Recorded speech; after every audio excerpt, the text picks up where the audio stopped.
ho aminareo aneny Tompo,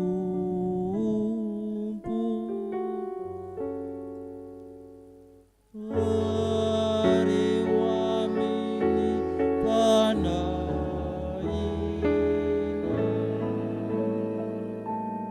Alady farany amin'ny volana Jolay, alaby tondranambavaka manokana ny toeram-panomanana mpitandrina sy ny toeram-panomanana mpampianatra eto anivon'ny FJKM. Manaiky hoiraka ny tompo, ny sampana tanora kristianina no mitondra ny fotoana amintsika. Ao reny fampamvahana dia misy ny asa sy fampahirizana. Horaintsika ny hira jobily fa 15 taona dia iroso avy hatrany ny sampana tanora hitarika antsika.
rehetra ny fahasoavana sy fiadanana avy amin'ny Jesosy Kristy tompontsika. Andao isika hiara-idera ny tompo amin'ny famakinany salamo 5:100. Salamo 5:100 andiny voalohany ka hatramin'ny 5. Vakintsika miaraka dia aorian'izay dia ataontsika ny hira voalahatra 5:20 andiny voalohany sy 4. Salamo 5:100 andiny voalohany ka hatramin'ny 5. Vakina amin'ny anaran'i Jesosy.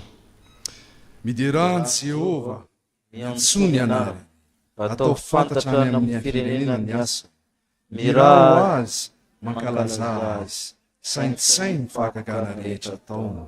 Atao voareharehanareo ny anarany masina. Aoka hifaly ny fony izay mitady an Jehova. Mitadiava ny Jehova sy ny hery, ka tao mandrakariva ny tavany. Tsarovo ny asa mahagaga nataony, ny fahagagany sy ny fitsarany bavany. Amen.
Alleluia, Hosanna, Maresiwana,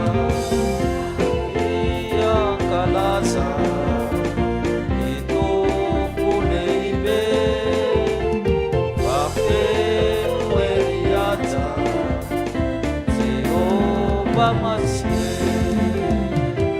Ade Iankalaza, Itombulebe, Bafenu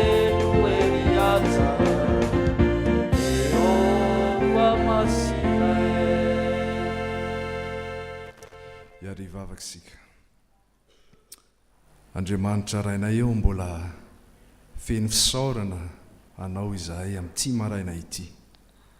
Fa mbola omenao andro ahafahanay mivavaka, midera, mankalaza ny anaranao. Fenohy ny fanahinao izahay amin'ity maraina ity. Ahafahanay Tompo mandray ny teninao, ahafahanay manao ny sitraponao.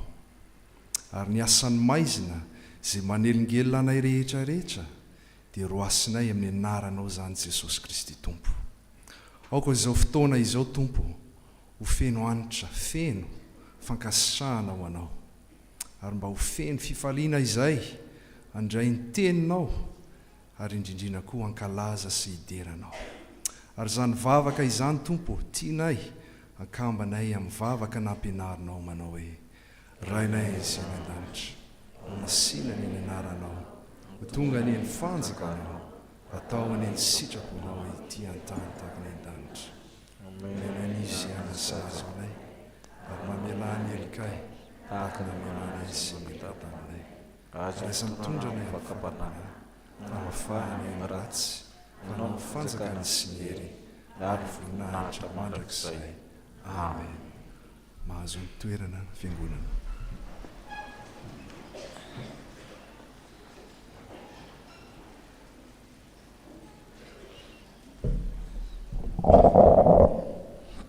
Tonga fotoanan'ny ankizy ny tanora isika arakizy, manasa antsika rehetra ankizy tanora hiara-hitsangana ary ihany koa ny mpampianatra sekoly alahady.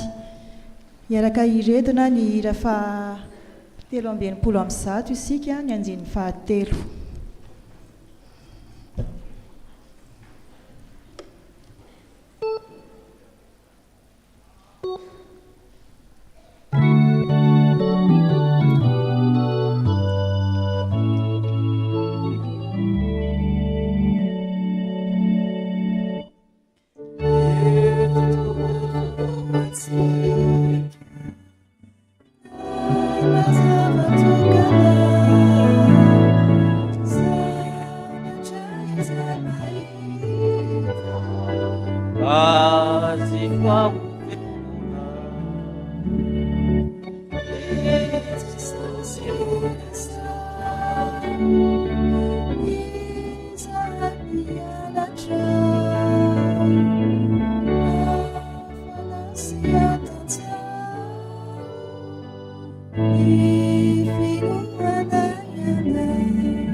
Ry Jesosy tomponay io dia mbola miteranao izahay fa mizara ho anay ny hatsaranao hatrany ianao.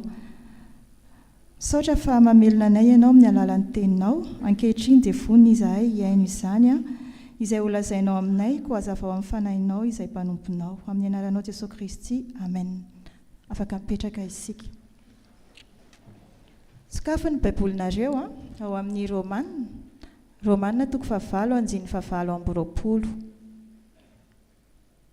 Romanina toko 7:20 dia iarahantsika miredona mafy izany teny sovatra masina izany.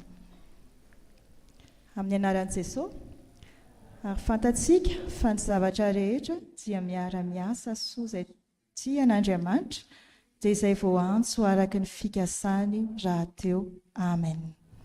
Izany hoe ataon'Andriamanitra hiasana soa izay tia azy ny zavatra rehetra. Hain'Andriamanitra atao izany indrindra moa rehefa mamita ny iraka ampanaovin'Andriamanitra koa. Nisy evanjelista anankiray rankizy ny evanjelista moa dia anarana iantsoana ireny mpitandrina amin'ny ny filazantsara ny amin'ny toerana voasokafana norenana fiangonana ireny. Igia Ivanja, izay no fiantsony maro azy, dia fiangonana 7:30 no nentsiny Igia Ivanja. Maro ny olona niova ho kristiana nanolo-tena ho an'ny tompo. Tena mbola any ambanivohitra be koa moa ilay toerana ary tezitra taminy ilay mpimasy fa lasa voataona ny Igia Ivanja avokoa ny ankamaroan'ny olona. Ka niena ny olona nanantona azy ho taizany. Indray andro ary raha ho any am-piangonana Igia Ivanja dia nirotsaka mafy be, avo be ny orana, ny lalana mbola lavitra be, eo amin'ny 20 kilometatra eo izany vao tonga any amin'ilay toerana. Nivavaka sy ny talao mafy izy mba hiatsaran'izany nefa vao maika avo be ny orana. Ilay elokely sy mba nirivotra tsy azo nampiasaina intsony nandritry ny ora telo teo teny an-dalana. Namakivaky lohasany avoana tendrombohitra feno korotam-bato izy. Tonga ihany tany an-toerana anaovana fanompoam-pivavahana tsahatra ny orana. Vita soa ny fotoana rehetra fa noho ny iverina teny an-dalana indray dia nirotsaka be indray ny orana. Ary na mbola nangataka hitsaharan'izany aza izy dia nitsahatra dia tsy nitsahatra ilay orana. Noho ny tonga tany an-trano dia niteny izy hoe: "Izao Jesosy tsy hanao ny asanao intsony zavatra kely sy bitika ve no mba nangatako taminao nefa tsy nohenoinao akory. Izao aho marary mandamaka fa mangatsiaka, baiboliko kosa tanteraka." Aoka izay ozy izy. Tampoka teo anefa nisy nandondona teo ambaravarana, olona iray feno sy miravaka hodi-gasy ny tendany, maratra, feno rano tongony aman-tanany joro teo anoloany. Izao ny lehibe ny dahalo ety manodidina ety. Niandry anao teo amin'ny lalana falehanao izahay saika ho taperinay ny ianao. Nefa noho ny oram-be mikija dia nalama ny lalana ka ninjera avokoa izahay ary dia naratra mafy avokoa. Izao no nahatonga ny tananay sy ny tongotray feno raha avokoa dia niandry ny fiverenanao izahay mbola mely anao indray ho doranay velona kanjo mbola nianjera indray izahay ary ny afokasika tsy netiny rehetra. Tsy navita ininina taminao izany izahay. Tsapanay ankehitriny ozy izy ireo fa tena mahery ny Andriamanitra ivavahanao ka niaro anao ko tonga eto vonona anaraka anao sy ny Andriamanitra ao. tena iraka mahagaga ianao a ka avy izahay an'olo-tena. Dia ozy izy ireo tamin'izay hoe entinay hodorana avokoa ireo hodinay rehetra ireto ary mifona aminao amin'ny teti-dratsy no heverinay izahay. Averen'ny vakina ny ilay teny soratra masina teo rakizy tao amin'ny Romana 9:7-20 teo ilay manao hoe fantatsika fa zavatra rehetra dia miara-miasa soa izay tsy an'Andriamanitra dia izay vao antso araka ny fikasany rehetra raha teo. Izao rakizy malala, betsaka ny zavatra angatahintsika amin'ny tompo araka ny heverintsika, fa Andriamanitra mampiseho fa fantatsika fa ny zavatra rehetra dia miara-miasa soa izay tsy an'Andriamanitra dia izay vao antso araka ny fikasany raha teo. Ko andeha ary isika manaiky ho hirany fa azy ny sisa momba antsika rehetra. Iaraka hivavakantsika. Tompo, manaiky izahay ho hirakao amin'izay fitantananao. Tsy manay fa manaiky tsotra izao, ianao no hitantananay mandrakariva. Amin'ny anaranao Jesosy Kristy avy a Nazareta no anaovanay hivavaka. Amen. Dia an'Andriamanitra irery amin'ny voninahitra.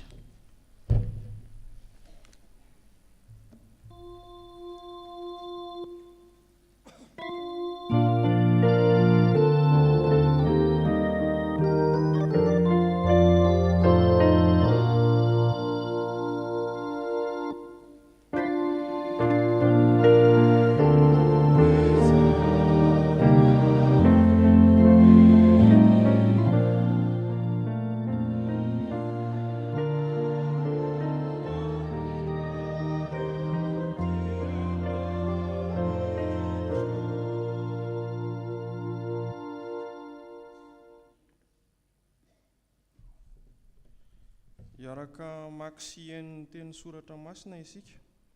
Izany dia hita ao amin'ny Eksodosy 7. Eksodosy 7 ny andinin'ny 7 ka hatramin'ny 14. Eksodosy 7 ny andinin'ny 7 ka hatramin'ny 14. Rehefa hita dia hovakiako. Ary hoy Jehovah, efa hitako tokoa ny fahorian'ny oloko izay any Egypta, ary efa reko ny fitarainany noho ny ataon'ny mpampiasa azy, ary fantatro ny alahelony dia efa nidinao izao hamonjy azy amin'ny tanan'ny Egyptianina ka hitondra azy hiakatra hiala amin'izany tany izany, ho any amin'izay tany soa sy malalaka, dia any amin'izay tany tondra dronono sy tantely, any amin'ny tany Kananita sy ny Etita sy ny Amorita sy ny Perizita sy ny Hivita ary ny Jebusita. Ary ankehitriny indro ny fitarainan'ny zanak'Israely dia efa mbiaty amiko, sady efa hitako tokoa ny fahoriana izay ampahorian'ny Egyptianina azy. Koa avy ankehitriny ianao iraiko ho any amin'ny Farao hitondra ny zanak'Israely oloko hivoaka avy any Egypta. Fa hoy Mosesy tamin'Andriamanitra, iza moa aho no ankany amin'ny Farao sy hitondra ny zanak'Israely hivoaka avy any Egypta?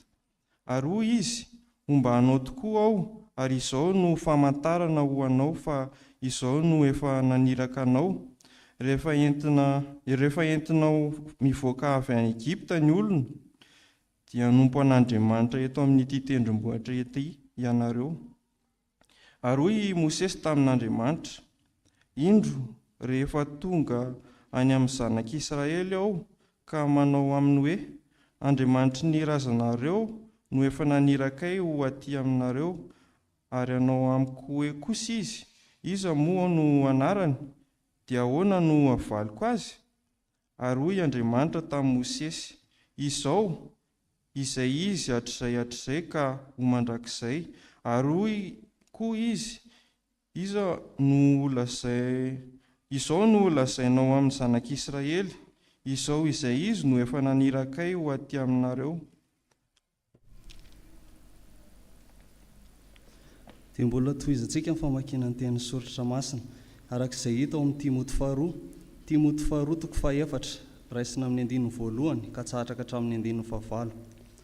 Timoty 2:4 raisina amin'ny 1 ka tsatraka hatramin'ny 9. Rehefa hita dia vakeko amin'ny anaran'i Jesosy. Eo anatrehan'Andriamanitra sy Kristy Jesosy izay tsara ny velona sy ny maty, ary noho ny amin'ny fisehoany sy mifanjakany no hananarako anao mafy. Mitoriny teny mahazo na amin'ny fotoana na tsy amin'ny fotoana, mandrese lahatra, mamporisi, mananara mafy ny amin'ny faharipo sy ny fampianarana rehetra. Fa ho avy ny andro izay tsy azakan'ny olona ny fampianarana tsy misy kilema, fa angidihidy sofina izy dia amory mpampianatra ho azy araka ny filany, ary ampialany sofiny amin'ny teny marina tokoa izy ka hivily ho amin'ny angonangona. Fa ianao kosa mahonona tena amin'ny zavatra rehetra, miareta fahoriana, ataovy ny asan'ny evanjelista, tanterao ny fanompoanao. Fa izao dia efa tolotra sahady ary efa mbiakaiky ny andro fialako. Efa niady tsara aho, na tanteraka ny fihazakazako aho, ny tahirin'ny finoana aho. Hatr'izao dia tehirizina ho ahy ny satroboninahitry ny fahamarinana izay omeny Tompo, tsara marina ho ahy amin'izay andro izay, ary tsy ho ahy ihany fa ho an'izay rehetra tian'ny fisehoany koa. Iara-itsangana hitsina ny filazantsara. Filazantsara araka ny Matio 7 ny andiny 5:30 ka hatramin'ny 7:30. Filazantsara araka ny Matio 7 andiny 5:30 ka hatramin'ny 7:30. Amin'ny anaran'i Jesosy. Ary Jesosy nandeha nitety ny tanàna rehetra sy ny vohitra, nampianatra tao amin'ny sinagoga, ary nitory ny filazantsara ny fanjakana, ary nasitrana ny aretina rehetra mba amin'ny rofy rehetra. Ary noho ny nahita ny vahoaka Jesosy, dia nahonena azy ny fijerin'ireo, satria nampahantraina ireo ka nafoy toy ny ondry tsy misy mpiandry. Dia hoy izy tamin'ny mpianany, be ny vokatra fa ny mpiasa no vitsy, koa amin'izany mangataha amin'ny tompony vokatra mba hampandehanany ny mpiasa mora ny vokatra. Ray masina, manamasinana amin'ny fahamarinana, ny teninao amin'ny fahamarinana. Amen.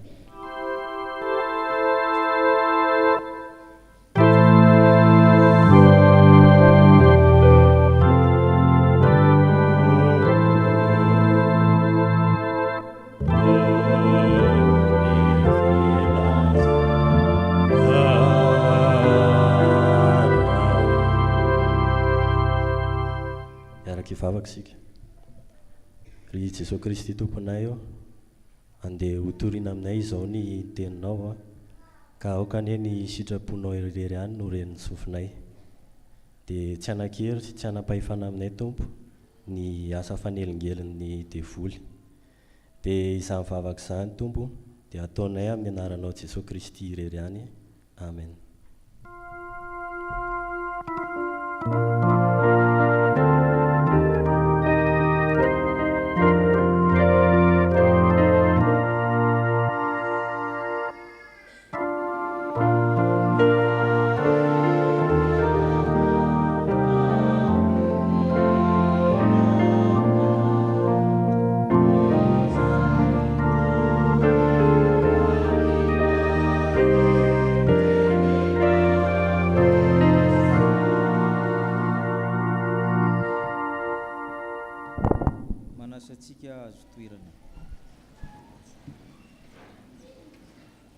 Ho amintsika rehetra ny fahasoavana mba ny fiadanana avy amin'Andriamanitra raintsika sy Jesosy Kristy tompontsika. Exodosy 7. Exodosy na fanafarana na fivoahana mivoaka avy any Egypta izany. I Mosesy avy amin'ny rano dikany teny hoe Mosesy nalainy zanaky ny mpanjaka izy rehefa narina teo amin'ny rano dia lasa Egyptianina.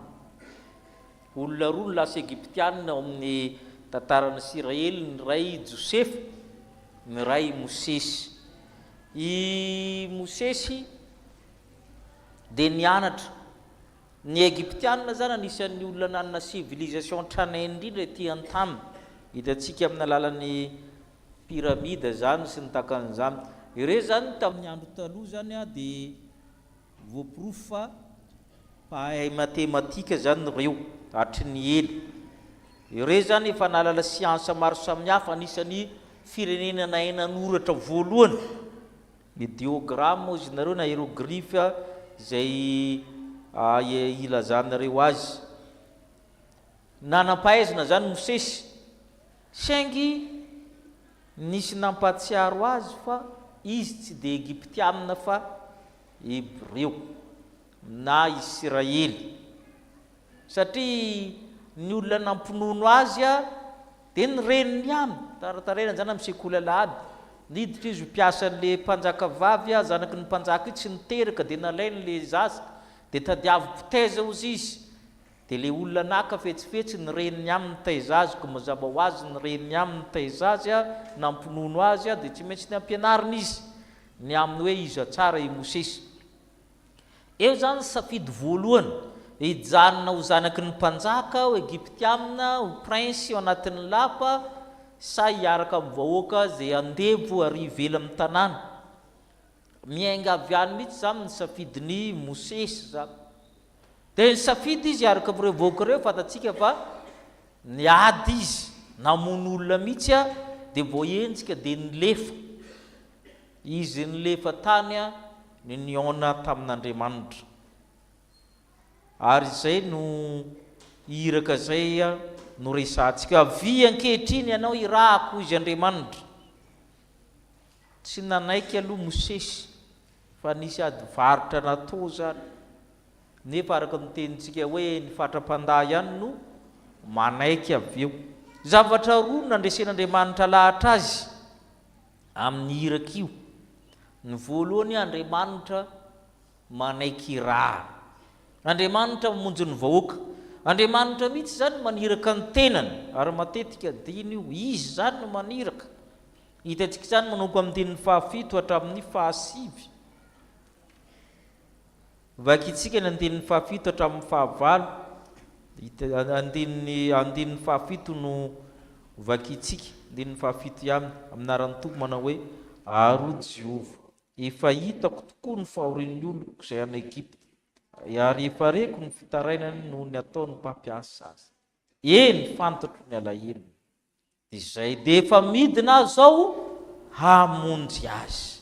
Izay le Andriamanitra mahita, Andriamanitra mahare, Andriamanitra mahafantatra, mandanja, atraiza ny manjo atsika, atraiza ny fahorian'ny olona, atraiza ny fitarainany, atraiza ny alaliny alahelony. Efa 100 taona ireto olona reto no andevo tany Egypta, ary ela zany a. Ary zay indraindray manahirina amin'Andriamanitra ny fotoanantsika tsy fotoan'Andriamanitra.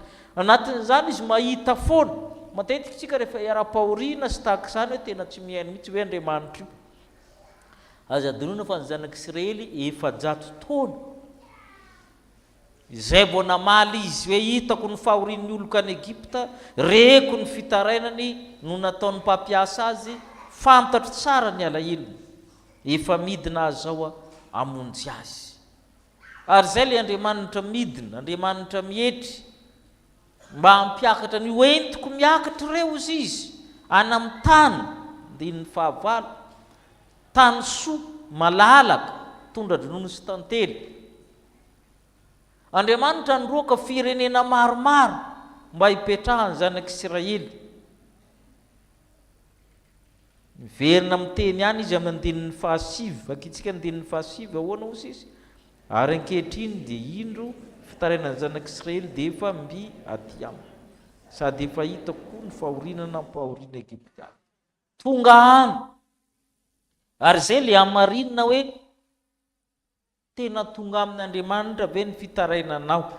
Ny fiangonana dia mampianatra amin'ny olona hiaona amin'Andriamanitra mba tena ho tonga amin'ny Andriamanitra ny fitarainanao. Dia ho fatatsika hoe ny sofiny tsy lanin-dalovina fa mareo izy, ny tanany tsy fo fa mahavonjy. Io Andriamanitra io zany maniraka ny tenany amin'ny zavatra rehetra.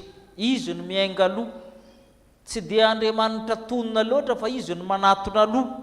Zay no mampiavaka azy amin'ny Andriamanitra hafa rehetra. Rehefa nanoty Adamasieva, tsy nitady an'Andriamanitra fa Andriamanitra miteny hoe ry Adama, aiza moa ianao. Izay zany le hoe ny fitiavan'Andriamanitra dia mialoha mandrakariva amin'ny fitiavantsika azy. Izy zany manao asa mialoha, izy no mandeha mialoha amin'ny zavatra rehetra. Ary io hitantsika amin'ny Matthieu 7 ny vakina teo. Matthieu 7 dia milaza tsara an'io Jesosy Kristy tsisy olona akory nanafatra ny Kristy hoe midinana fa mpanota be zay aty, fa i Kristy ny rahan'Andriamanitra, ny rahany zanany. Nitety ny tanàna sy votra ozy izy nampianatra, nitory filazantsara na sitrana. Jesosy zany sady nitory any manao ny asa sosiala koa izy, fa tsy hoe toriana fotsiny le olona dia tsy karakaraina. Ary zay ny namitaniana ny vavaka, tsara le vavaka rehefa misakafo manao hoe ata io ny sakafonay, tsara ny teny hoe zay koa mahatsiaro reo tsy mananko aminy. Fa misy tsara noho zay koa hoe ampianaro zay mba hanampy ny tsy mananko aminy. Sa ahoana ozy nareo? Le mahatsiaro efa zava-dehibe fa tsisy action manko, fa ampianaro koa zay mba hijery ny tsy mananko aminy. Ary zay zany nataon'i Jesosy zany tsy niara-panahy ihany, fa niara-tsaina, nampianatra ny hatramin'ny protocole angeny ampianarin'i Jesosy. Rehefa sain'olona ianao izy aiza mipetraka aloha izy, petrary arina dia aveo ianao izy miakaraty aloha raha miseho izy le olona. Fa ianao mitetateta mankeo aloha izy dia misy olona amboniny ianao dia anao mihemotra ary dia vasika ianao izy. Tsy misy zavatra tsy ampianarin'i Jesosy hatramin'ny resaka fahalalam-pomba sy ny arifenitra. Fa saingitany mbola tsy ampy zany mivokisa amin'ny olona, dia nahatsiaro izy. 9:30 vakitsika ny Maty 9:30 ahoana ko sisa. Ary no nahitany vahoaka Jesosy dia naoliana azy ny fijeriny reo, satria nampahantrainy ireo ka nafotony ony tsy misy mpiatra. Izany manahirana iteny Jesosy na mitory an'io ary hoe noneno izy, nalahelo izy, nangotika ny tsinainy, zay mihitsy ny teny fototra Grika amin'io, satria ampahantraina ireo. Tsy mahantra zany le olona fa ampahantraina.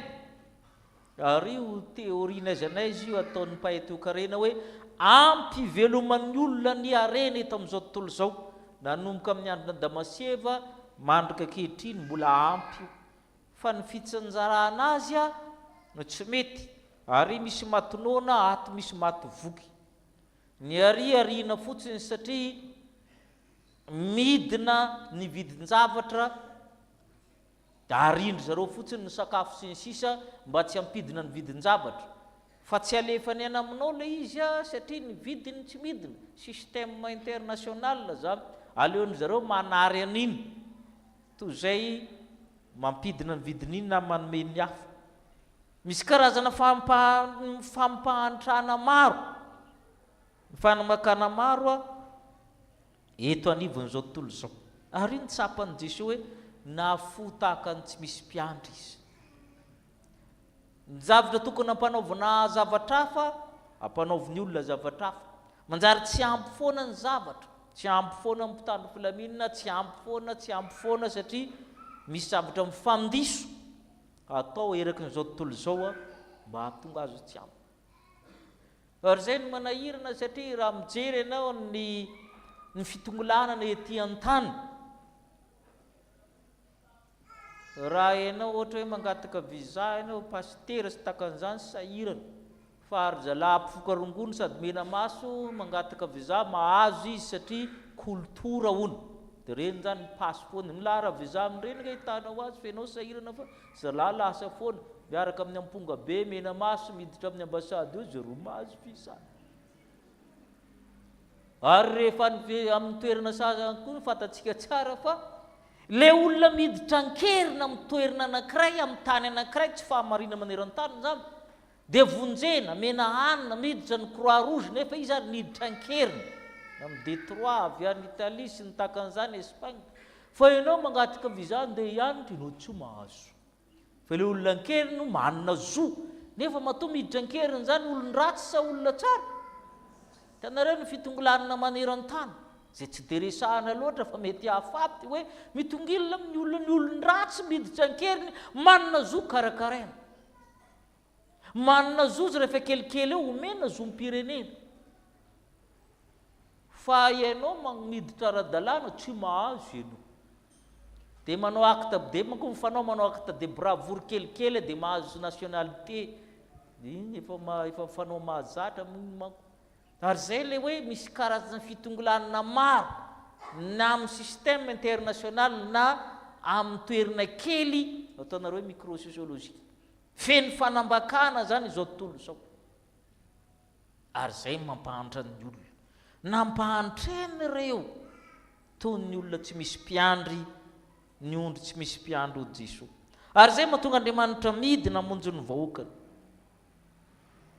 ary zay zany le Andriamanitra mahatsapa ny fahorian'ny olona mahita ny tsy fahamarinana etsy seroa ary indraindray aratsika tsy mahatsapa ny tsirary ny manjoatsika sy ny takan'izany fa Andriamanitra tena mahita ny antsiporiany tsy fahamarinana manomboka anatin'ny tokantrano fiangonana fiarahamonina firenena hitan'io ary zay ny hery ho antsika hoe mahafantatra io Andriamanitra ka manaova tahaka ny Israely eniko ny fitarainana ozy izy aza mitsahatra mitaraina amin'Andriamanitra ianao amin'izay manjoa anao eniko ny fisentony fantatro ny alahilony fa ny zavatra faharoa dia izao maniraka antsika koa izy momba zay rahana izy havianao ankehitriny irahako ary zay mahagaga hoe izy io nefa tonga eo Andriamanitra dia avoandray izy miantso amin'ny Mosesy havianao irahako efa fantatra fa hitako io fa za mila anao hombanao tokoa ary le Andriamanitra maniraka miantso dia momba antsika izy Andriamanitra lehibe izy irahany Mosesy hitondra ny zanak'Israely hivoaka avy any Egypte eo amin'ny Farao dia manontany Mosesy iza moa za efa nipetraka tao amin'ny Farao tao namadika nilefa hiverina amin'ny Farao ve iza moa za no ekeny zanak'Israely teny indraindray tsy arakaraka ny toetratsika na ny fahaizantsika ny hiraka ampanaovan'Andriamanitra atsika ary zay le tiana resahana eto raha mijery ny tenanao ianao tsisy zavatra ho vitanao fa Andriamanitra jerena zay ny dikan'io ile maniraka ny jerena ary zavatra hafa ny nambaran'Andriamanitra inona moa ny famantarana ho Mosesy zany hoe mba ome famantarana ome signy aloha ahy mba asio fahagagana na tahaka an'izany hafahafa nefa le teny nataon'Andriamanitra amin'ny dininy 12 rehefa entinao mivoaka reo izy ka tonga aby ty mitenibohitra ty dia hivavaka etinareo ino andikan'izany tahaka ny olona miteny hoe za nomenao vola be dia rehefa tonga amin'ny Tuléara ianao vao hitanao hoe ho azo le izy ohatra zay le izy enao zany mbola ho amin'ny Tuléara zany mbola hitady vola mbola amin'inona fa hoy zay ho hitanao rehefa tonga any manko manahirina teny hoe fampananana pôkaty ve sahirina satria zay mihitsy dikany hoe rehefa afakao reo izy fataova aloha le hiraka zany hoe tsy hanome famantarana mihitsy izy ny dikan'izany fa rehefa afakao reo olona reo izy tonga ary amin'ny tenibohitra tia dia hivavaka etinareo dia zay mba tsaronao tena marina inona ny dikan'izany amin'Andriamanitra zany ny hoavy no mibaiko ny ankehitriny ary zay ny tena tokony toetsaina kristianina ary zay mahatonga antsika saina manao vina sy tanjona sy ny sisa ny fieritreretina ny hoavy no mibaiko ny ankehitriny ary zay no anatin'ny vavaka nampianaran'ny tompo ho amasina eny narinao dia hoana izy ho tonga ny fanjakana le fanjakan'Andriamanitra hoavy io zany no manao mahatonga antsika manao ny sitrapony satria hoavy ny fanjakan'Andriamanitra dia miteny omeo anay zay anina sahaza ho anay ny antony ny fiainantsika ankehitriny dia ny hoavy ny baiko azy mamoaka mpitandrina zao raha ariva maninona moa sina pastera satria hoavy ny fanjakan'Andriamanitra maninona moa sina chapelle satria hoavy ny fanjakan'Andriamanitra maninona moa vavaka sy mifona isika satria hoavy ny fanjakan'Andriamanitra le hoavy ny baiko ny olona ary io dia toetsaina mampandroso zay mahatonga an'ireo olona ireo manao plan 50 ans sy ny sisa reo firenena vaventy reo satria mahatsapa hoe ny hoavy ny baiko ny ankehitriny fa ny problème zany indrindra fa atsika afrikana na ny malagasy le afara no mibaiko ny hoavy ary na ny fomba fiteniny ary tsy ho azoka nga ianao anariana any ozy aiza moa le ariana aloha mifangaro ny temps sy ny espace amintsika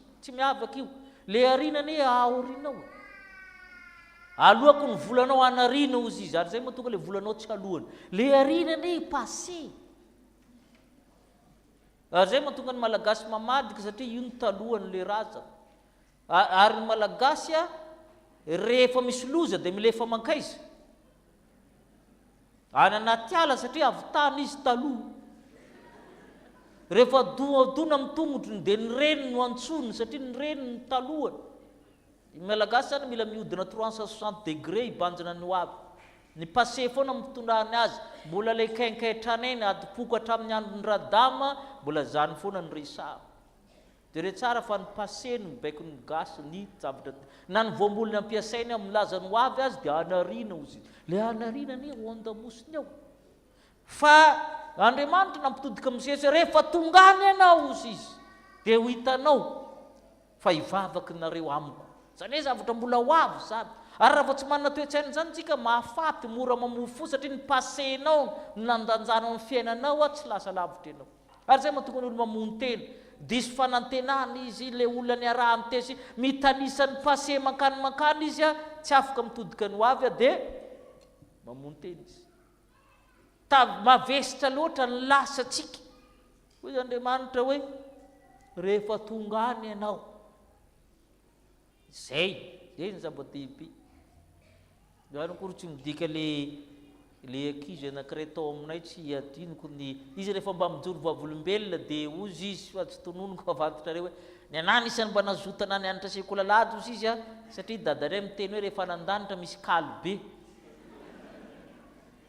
dia nazoty ny anitra sekolalady tatira rira le bebe avy da tsiaro otra tsisy akory le kaly a le hoavy no mibaiko ny kristianina zay mahatonga n'Andriamanitra miteny hafahafa hoe rehefa entinao mivoaka reo ozy izy rehefa tonga etonareo a anompo anahy etonareo ozy izy manahirina be zany hoe tsisy sabarazy natao fa ataovy aloha le asa ny hoavy da raha vao tsy ny hoavy no mibaiko ny fiainanao dia sarotra manavotra anao sarotra tosika rehefa rahan'Andriamanitra zany dia tsy maintsy mibanjina zavatra hoavy ary mibanjina zavatra maharitra satria mosesina mitany enany rehefa tsy hanome famantarana ianao izy anao anaranao holazaiko amin'ny Israely ny anarana dia mariky ny fahefana ny anarana dia mariky ny fahefana tadi tsara fa tsy manomeme anarana fahatamin'ny olona fa ny anarana manko indraindray a tantara efa misy na zavatra tiana ho avy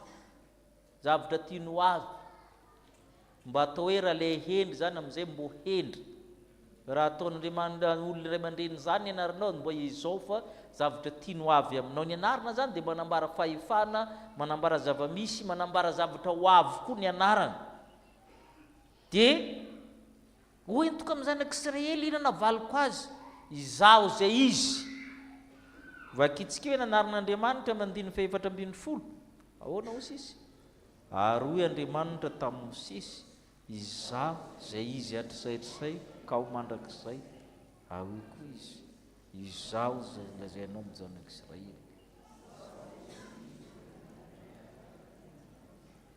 io zany ny anarin'Andriamanitra ny hoe Jehova na Yahvé na Adonai na ny tompo sora-bavety na majuscule dia fototeny amin'io dia fisiny ny verbe être Andriamanitra zany a dia verbe être ho antsika ny anitra rehetra mahalala an'izany izy zany ny fisiny misy be dia be ny filozofa manoratra hoe l'être le temps l'être les choses Dasein ozy ny teny allemand dia izay le hoe izy ny foto-javatra fototry ny fisiny satria ny narin'Andriamanitra zany izy azo je suis izy zany je suis ary zay le hoe aza mitodika aminao ianao fa mitodi amin'ny Andriamanitra fa izy ny fisiny izy ny maniraka izy ny mampisy ny zavatra rehetra ary zay mahatonga Andriamanitra io tsy mitonontonona fahatany satria raha vao mitenin'Andriamanitra hoe lasa miteny hoe je suis satria zay ny tena dikan'io zany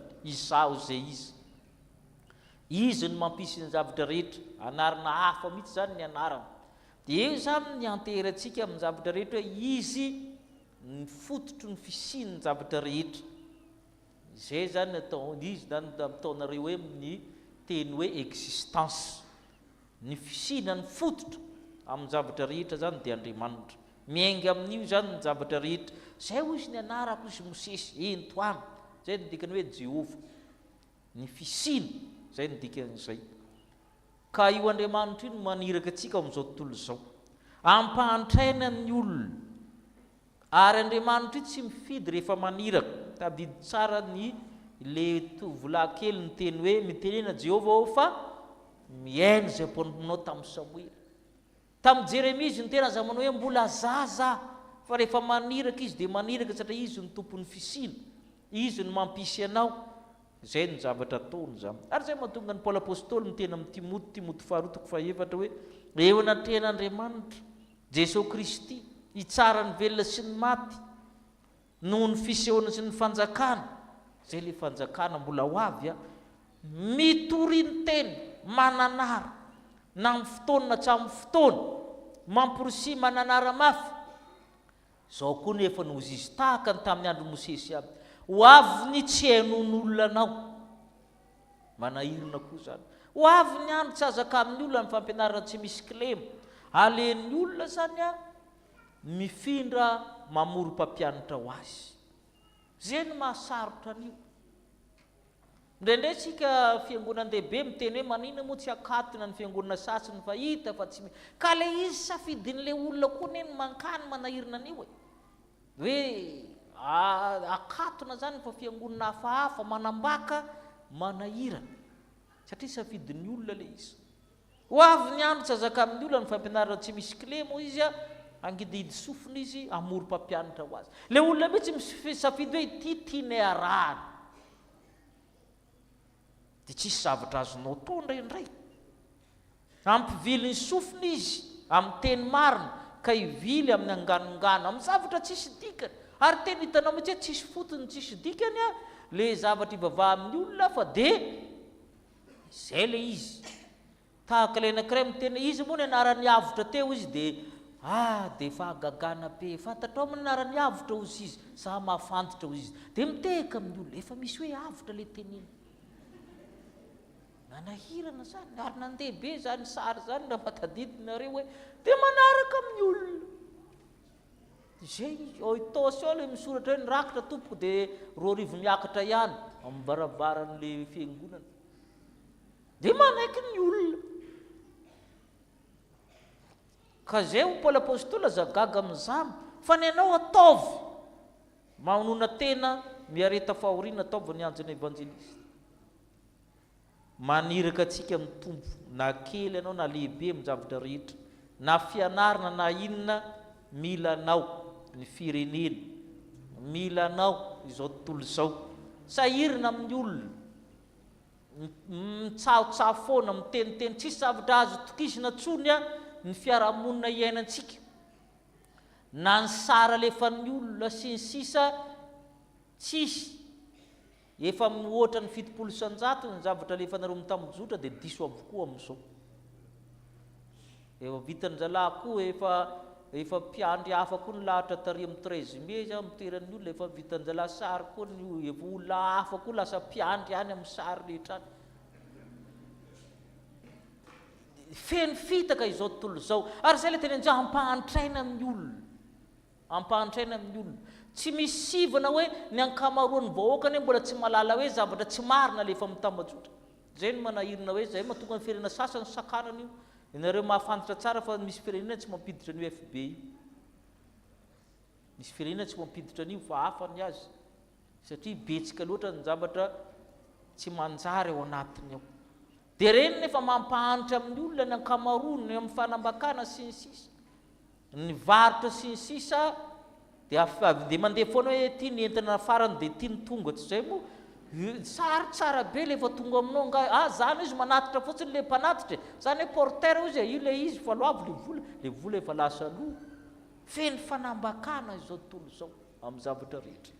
Ianao no amitenena ianao kristiana aza manaraka ny fanaon'izao tontolo izao paoly apôstôly tokony mijoro isika amin'ny zavatra rehetra amin'izay akaiky anao amin'izay ataonao amin'ny asanao fianaranao tokony ho hafa zany kristianina zany marina fa tsy matanjaka tsika tahaka ny Mosesy koa Mosesy anie koa olona gadra ny lefa satria namono olona fa tsy ainga averin'Andriamanitra ianao amin'ny fiarahamonina hoe ianao osa io ny tiako ianao malemy io ny tiako mba hanatanjaka ny hafa mba hitaona ny hafa mba hanazava ny hafa aza matahotra fa momba anao ho mitombo ndeha isika andray ny anjara briky zay kely tandrifintsika amin'ny fampandrosoana ny tenantsika ny tokantrano ny fiarahamonina ny fiangonana ary ny firenena amen.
mivavaka isika.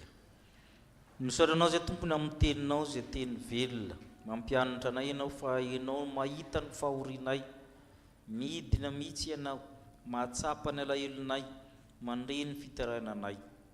Mamindrafo aminay tompo satria heverinay fa Andriamanitra mareniny ianao, Andriamanitra jamba ary tsy mahafantatra na mahita zay manjoanay. Mamindrafo aminay tompo, mamila ny elokay. Maniraka anay koa ianao ary momba anay, fa indraindray zay mitodika loatra aminay, amin'ny tenanay, amin'ny herinay, amin'ny mahizay anay, amin'ny olanay, amin'ny fahorinay, ka tsy mahatsapa fa ianao fa naniraka anay ka momba anay ianao tsy misaraka aminay ianao. Andriamanitry ny fisiny ianao mampisy ny zavatra rehetra eo amin'ny fiainanay. Adionay zany fa tako ny problemanay ny fahazavanao. Ko mamindrafo aminay tompo, mamela ny elokay fa ianao dia ho momba anay mandrakariva ary misy eo amin'ny fiainanay, mitoetra amin'ny fiainanay. Ko mangataka aminao zay hitarika anay, aniraka anay amin'ny toerana rehetra. Sasao madio izy afaka eloka ary diovy ny fononay tahaka ny nanadiovanao Mosesy izay mpamono'olona nandositra nefa naverinao ho lasa irakao. Davida nangala batindrolona nefa navelanao eloka.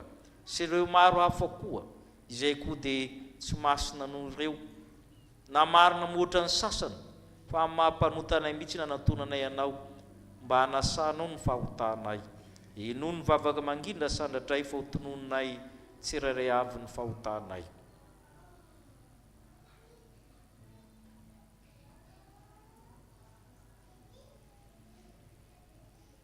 Tompo eno ny fitarainanay, ka sasao zay diovy zay mba ho mendrika ho masina ka irahanao ndray ho any amin'ny fiarahamonina. Amin'ny anaran'i Jesosy Kristy irery ihany. Amen.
Antsika Andriamanitra matoa avy manatona antsika izy, mitsangana indray ny teny soa mahafaly fa mahafany fahotantsika izy.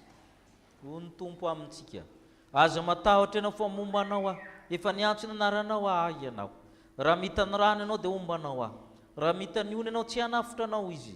Raha mandeha mamaky ny hafa anao tsy ho rehetra aminao izany. eny satria malala eo masika ianao sady tiako be voninahitra ianao. Eny ny taranakao dia ho tahina, ny avana varitra avoaka, ny avana antsinana antsona, hitondra ny taranakao ho taranaka vamina. Noho izany ravana dia voavela sy voafava avokoa ny fahotantsika noho ny anaran'i Kristy Tompo, samy mideran'ny Tompo isika. Sambatra ny olona izay voavela amin'ny eliny sy voasarona ny fahotana. Sambatra ny olona izay tsy hain'i Jehovah eloka ary tsy misy fitaka ny fanahiny. Amen.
Oka isika hivavaka. Misaotra anao izay tompona amin'ny teninao satria nomenao hery izay. Ankehitriny izay dia mangataka aminao. Manirahanay amin'ny toerana misy anay, na ny kely na ny lehibe, mba ho fahazavana n'aiza n'aiza lehanay, amin'ny fiainan-tokantrano, amin'ny fianarana, amin'ny asa, amin'ny fisehoana amin'ny rehetrarehetra, amin'ny fahatanorana, amin'ny fahalebiasana. Sehetrarehetra ny rahanao anay mba hiavaka izahay satria zanak'Andriamanitra. Koa hainao Andriamanitra momba anay kosa, aza misaraka aminay satria tsy mahefa na inona na inona izahay. Rehefa miaraka aminao kosa izay dia omenao fanahy mahery fa tsy fanahy osa hanaovanay ny asanao. Dia apetraka aminao Tompo izao fotoana izao satria misy ny fialan-tsasatra ho an'ny mpianatra, misy ny fivezivezena, misy ny fifindram-toerana. Ianao Andriamanitra hiaro ny tsiraray amin'ny loza mba ahazoany fifaliana. Misy koa ny asa-piangonana maro samihafa ataon'ny sampana fionam-be amin'ny toerana maro samihafa, tafika masina ary fionana sy fifoanana samihafa. Apetraka aminao ny fiangonana manontolo ireo sampana tanteraka izany mba ho tantaninao ahefa vita ny iraka ampanaovina azy. Apetraka ambany fahasoavanao ny firenenay, ny fiangonanay, mba ho ambany fitarianao mandrakariva. Dia ireo manokana ireo marary, misy ny donam-pahoriana ampahirizo, manana olana vao. No Andriamanitra hijery ny tsirairay miditra na mivoaka satria efa midina ianao, maharen'ny feo ny fitarainany ianao, ninona tarainany, naiza naiza na amin'ny fotoana inona na amin'ny fotoana inona. Andriamanitra miay anay ianao mahita anay.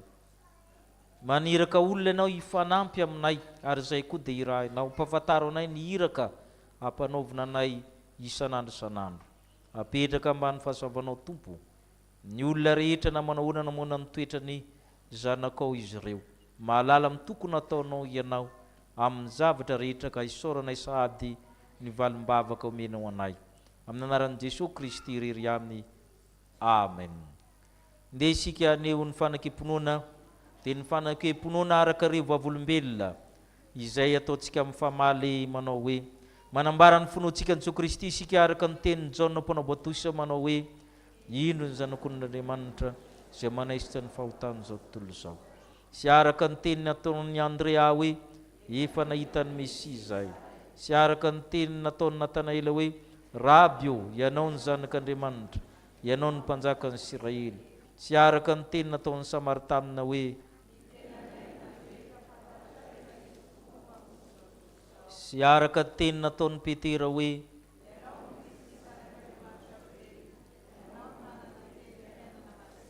ary araka ny teniny nataon'ny Tomasy hoe Tompoko sy Andriamanitro. Amen.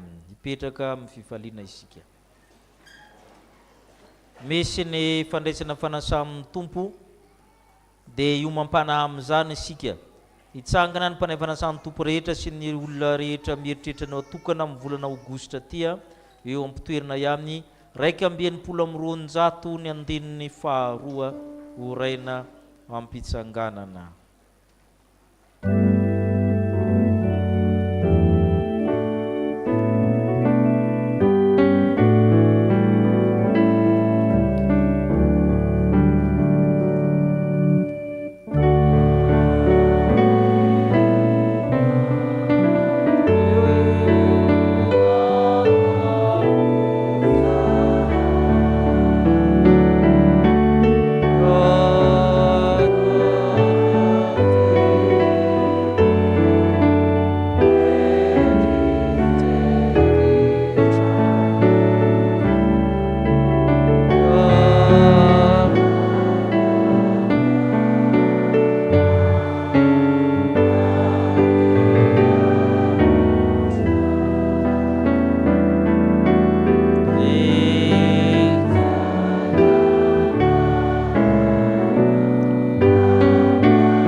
Kortianina voalohany toko fahatelo.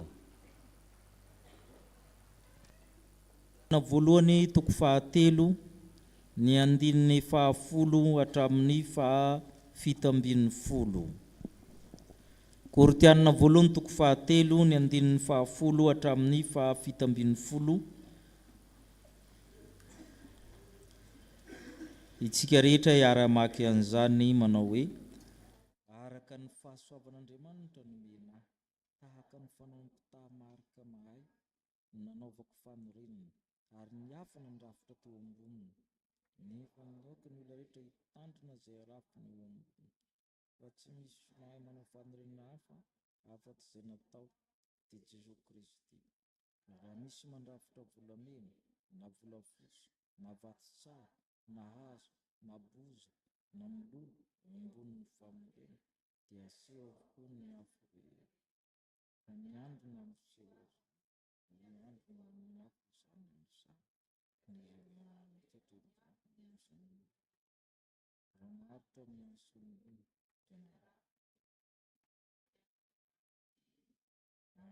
niafo ny asany dia fa tiantoka izy fa mitenany aminy dia nefa toy amin'ny ihany. Tsy fantatrareo fa tempolin'Andriamanitra nareo ary ny fanan'Andriamanitra mitoetra ao anatinareo. Raha misy manimba ny tempolin'Andriamanitra dia hosomban'Andriamanitra kosa izy, izay masina ny tempolin'Andriamanitra dia nareo izany. Amen. Mahazo toerana tompoko. Paoly apôstôly nanorina ny fiangonana tany Korinto no miteny dia nisy olona maro koa nandeha tao nampianatra tary tena maro, anatin'izany Apôlôsy izay filozofa kristianina matanjaka be, tao anatin'izany ry Petera nandalo tao, maromaro nandalo tao.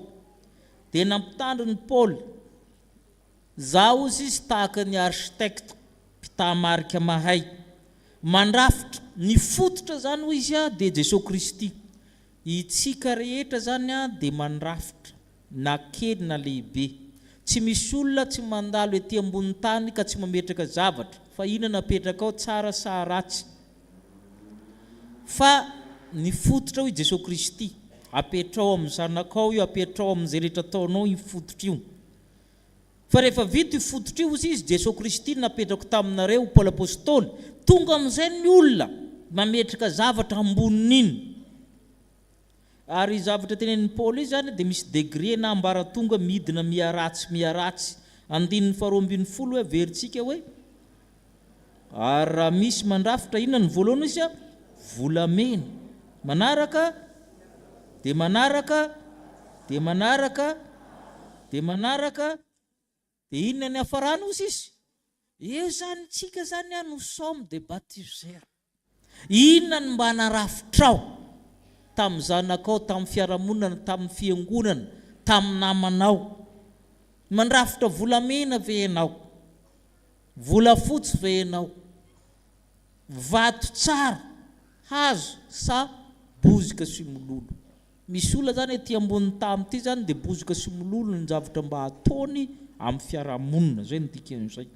fa reny ozy ho tselyarina afo dia manahoana ny hafarana levona ny asan'ny olona mitovy amin'ny fotoana anaovana zavatra tsara na zavatra ratsy mitovy aminy io samy 24 heures inona ny safidinao hoe mitovy ihany fotoana lany anaovana zavatra tsara sy anaovana zavatra ratsy fa nanay misy olona manahirina amin'ny fiainana izy ilay olona anankiray ny olona manko izy samy misy biby daholo eo anatiny dia karazany biby inona ianao dia ny sasany teny hoe kalalao zany io dia inona no ataony sasany voalavo nareo le skoto manao totem momba misy totem kalalao na voalavo moa misy ohatrany tsy dia naheno ah dia misy karazany olona zany ohatran'izay zany tsy mahavita manao zavatra tsara dia mitiny Paul risany mila maharitra ny asa amin'ny olona osisy itsika zany tsy maintsy mametraka zavatra ao amin'ny fiarahamonina ho tsaraina ny asanao maharitra sa manahoana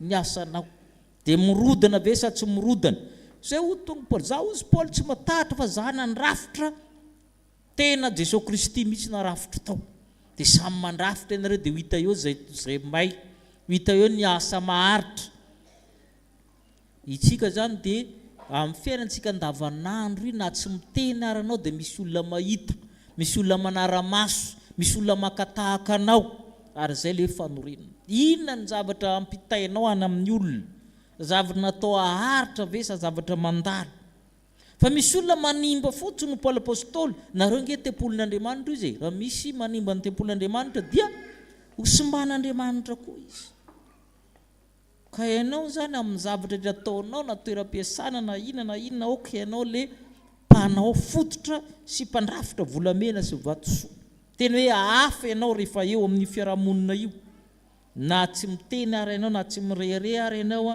zay ny toy ny Paul risany hoe ny olona tsirairana izy mametraka dia tanany tahaka ny fanaovana trano anankiray dia ny olona mametraka eo dia briky sy ny sisa rehefa tonga amin'ny anao eo bozaka zany ny anao dia rehefa mandalo le afo dia goka zany eo ny farany satria bozaka ny teo dia mila mitandrina zany amin'ny fiarahamonina zany hoe inona tsara le ataonao amin'ny fanorenana ary amin'ny fanabeazan'ny ankizy dia tahaka an'izay ireny tany lonaka ny tany lonaka mamboly ianao misy maniry tsy mamboly ianao maninona misy maniry foana eo inona le maniry eo aidratsy tsy aleonao mamboly zavatra tsara eo fa misy maniry foana io na tsy amboly ianao ary zay le hoe mahazo to Paul apôstôly mila raha maharitra ny asa amin'ny olona mahazo valipiti izy ary zay mahatonga hoe mandrafeta zavatra tsara aza kivy amin'ny fiarahamonina na ohatra zao ary fa tsy maintsy manao ianao aza vela horeraka mitaranaka sy ny sisa hoe mambole zavatra tsara manorena zavatra tsara mizara zavatra tsara mandrafeta zavatra tsara amin'ny fiarahamonina fa raha tsy miara-mandrafitra ny olona fampiandry eo ihany teo fa za mihitsy hoe tiany mba napetrako teo dia mametraka indray ny hafa mametraka indray ny hafa dia mitsangana le trano rehefa avy eo zay ny tiany Paul resahana hoe tandremo ianareo izy fa nareo izy mandrafitra zavatra na tsy mieritreritra ny mandrafitra aranao mandrafitra ianao satria misy olona makatahaka anao misy olona mijery anao dia mifindra azo aminazy zany le zavatra nataonao na tsara na ratsy fa zay mahakristianina tsika zany dia tiany olona alainy tahaka amin'ny zavatra rehetra ka mitandrina ianao izy amin'izay arafitrao mba ho volamena vatosoa vato tsara nataonao fa tsy zavatra bozaka na milolo ka mora mirehitra ho an'Andriamanitra rery ny voninahitra amen. Iroso amin'ny fitondrana mibavaka zany tsika zany a, afaka miakatra io zany a, izay terepanahy ivavaka zany. Ary io ny tahotrao ry olonosafo 700 dia asaina zay mazoto hitondra tsika mibavaka na firenena na izay entina mibavaka zany. 700 dia afaka miakatra avatrany zay indray anjara amin'izany.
Tsika ry hava malala.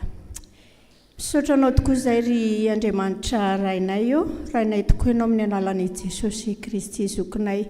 Misaotra anao tokoa izay noho ny teny izay napitany mpanompolanao ho anay tsirairay avy.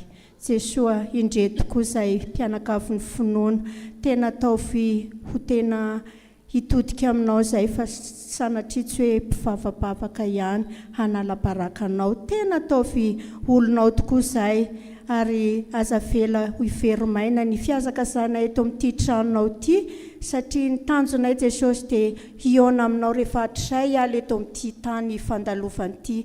Dia mba hiona tokoa izay rehetrarehetra, enona ny fianakaviana na ny vahoaka malagasy, aiza moa Jesosy ny tanjonay fa ho any amin'ny fanjakanao Jesosy. Nefa raha nisy zavatra tsy nentina nataonay, na ny fiteninay, na ny fijerinay, na nataon'ny vatanay rehetrarehetra, dia mifona Jesosy mamelany elokay, satria olombelona ihany izay. Tsy tanteraka izay Jesosy dia mangataka fifonany famelan-keloka famindrapo. Jesosy, miasanao ato amin'ity fiangonana ity, engany mba hifankaty izay ho mpianakavy ny finoana tokoa, mba tsy ho hisy aminay tsirairay avy ny fiatsaram-belatsy, ny fifosana, ny fahakalana, fa tena ataovy ho hifankaty izahay Jesosy, satria izany ny tena tadiavinao, satria ianao dia tompon'ny fitiavana, dia toraka izany koa izay tsirairay avy Jesosy malalo. Miasanao Jesosy, miasanao enona misampana tsirairay avy, indrindra amin'ny fitiavanay an'io mpanompolanao izay nomenao anay io. Dia manatrefeny mandrakariva Jesosy ato amin'izao tranonao izao, dia tsy taka ny idiranay tsirairay avy ato Jesosy ny voanay, fa hitondra fitahiana sy fifaliana ody any amin'ny ifon'ny-tokantranonay izay. Dia misaotra Jesosy malala zokinay, misaotra Tompo, amen.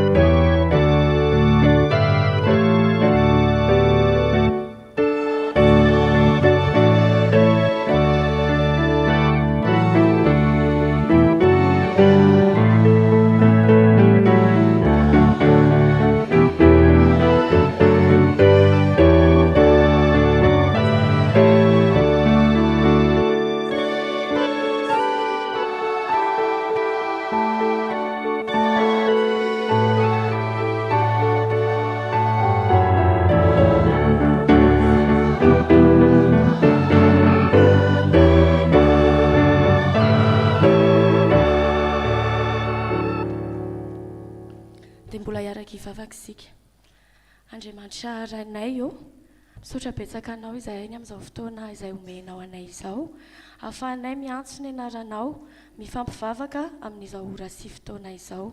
Misaotra Tompo fa ianao no ny tantananay, na tonga anay afaka tonga teto amin'ity tempolinao masina ity androany, na ahafahanay nandray ny afatry ny teninao, ny angatanay Jesosy dia tehirizo ny teny rehetra izay efa nozaraina sy nambara taminay, mba tsy ho fahazarana ho anay fotsiny isan-kalahady ny miaino teninao fa mba tena ho tonga amohany anatin'ny fonay izany teninao izany ary tena ho tonga fiainana ho anay dia mamindra fo aminay Andriamanitra ny amin'izay rehetra sy nahatanteraka anay teo anatrehanao mpanoty izahay tsirairay avy izao efa nanao izay ratsy sy nampalahelo anao avokoa ka mangataka ny famelan-keloka avy aminao ankehitriny dia mitondra mbavaka manokana izahay Jesosy ny fiangonanao indrindra ny fiangonan'i Jesosy Kristy eto Madagasikara izay efa nomenao andraikitra lehibe dia ny hoe vontosy filazantsara ny nosy Madagasikara izahay tsirairay avy izao dia samy mandrafitra n'izany fiangonana izany avokoa noho izany izahay tsirairay avy izao dia samy manana didy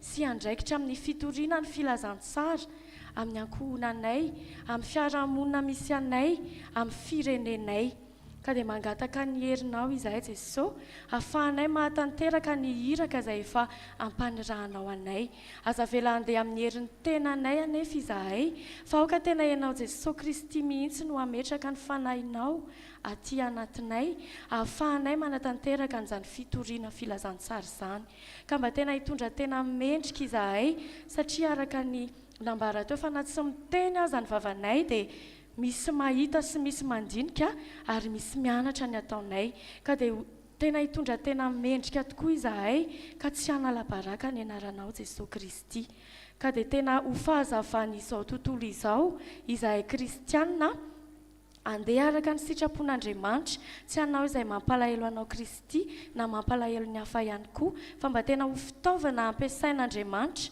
hitarika ny hafa ho eo amin'i Jesosy Kristy dia momba anay ianao Jesosy amin'izany asa lehibe izany aza vela hiambahamby izahay aza vela eritreritra ny tenanay hoe mbola zaza loatra na mbola tanora loatra fa tena andeha amin'kery miaraka aminao Andriamanitra dia amin'ny anaranao Jesosy Kristy no angatahanay ny vavaka misaotra raha eo amen.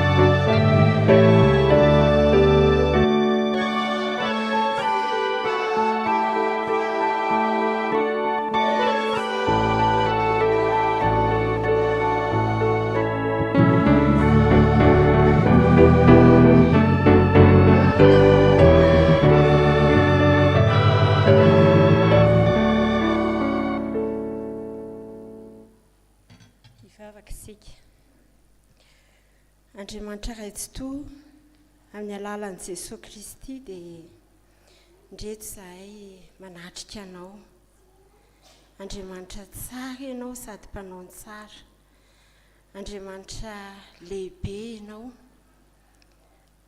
Andriamanitra ambony indrindra ianao nefa midina mijery anay tsirairay avy hitanao Tompo ny zavatra iainanay ny isa-tokantrano ny fiarahamonina ny firenena tsy misy miafina aminao izany ary efa teninao Tompo fa efa renao ny fitarainanay hidina ianao ary andray an-tanana ny zavatra rehetra mahatoky izay amin'izany teninao izany dia ny angatahanay aminao dia homeo faharetana izahay tsirairay avy ao anatin'ny ady mafy izay atrehanay fantatray fa eo ianao ary efa teny Jesosy Kristy taminay ny hoe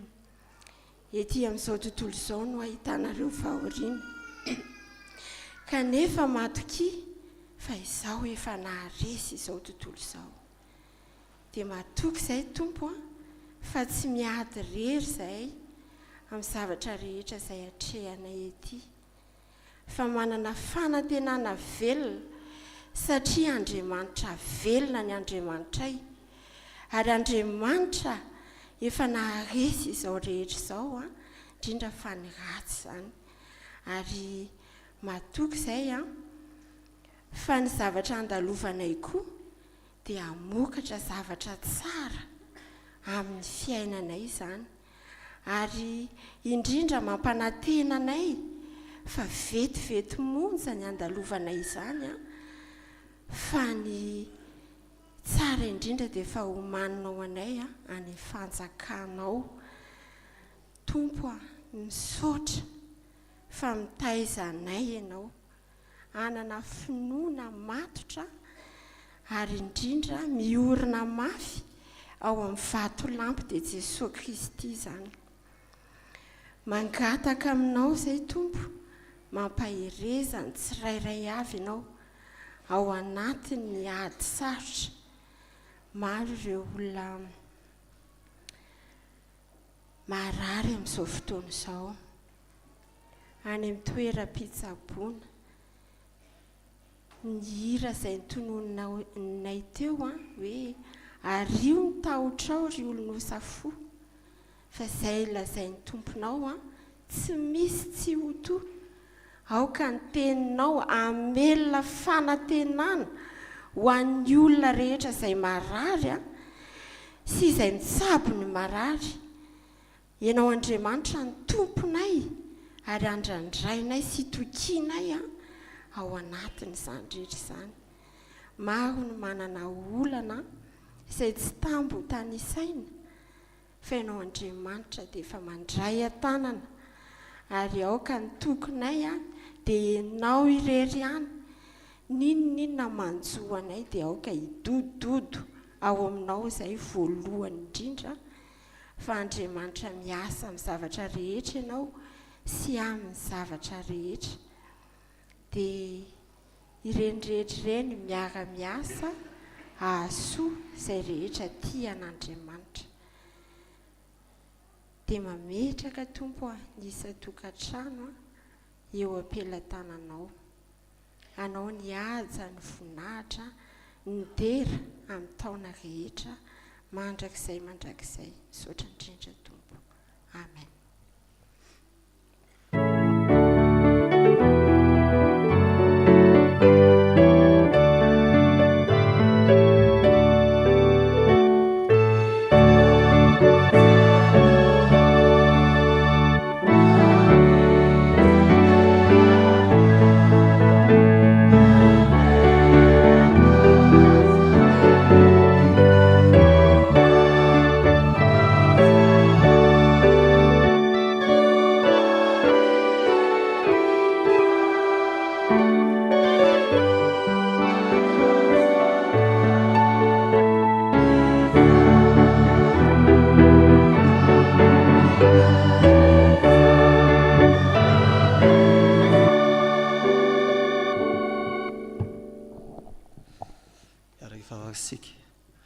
Andriamanitra fiampisoronao izay noho ny fotoana izay natolotra ao anay androany. Misaotra Tompo a ny amin'ny teny izay nomenao anay a, misaotra ny amin'ny fahazavana izay atolotra ao anay isa-maraina. Misaotra Tompo a ny amin'ny sampana izay velona eto amin'izao fiangonana izao. Misaotra anao izahay a ny amin'ny zava-bita rehetra, ary hoakinay aminao a ny fikasanay.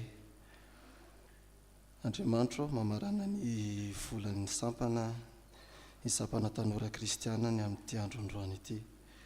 Isaorana anao a izay fikasana natao, ianao Tompo nanome ny hery, ny tolo-tsaina, ny tolo-tanana, ary indrindra ny enti-manana nentina nanateraka izany. Misaotra ny amin'izay rehetra efa nataonao, ary mangataka aminao izahay ny ombanao a ny amin'ny fikasana ho avy, indrindra ny fanomananay fahatimapolo taona sampana, ary koa ny fanambehany Anosy-be. Ianao Tompo a nomba ny mpikambana tsirairay avy hiay anay amin'izay rehetra ataonay, ary hanome hery sy tanjaka sy fahasalamana ao anay amin'izay ataonay tsirairay avy. Dia izany izay rehetra mahasoa anay Tompo, dia apetraka fiainao am-pelantananao, dia amin'ny ara-Jesosy ny anaovako izavavaka izany. Amen.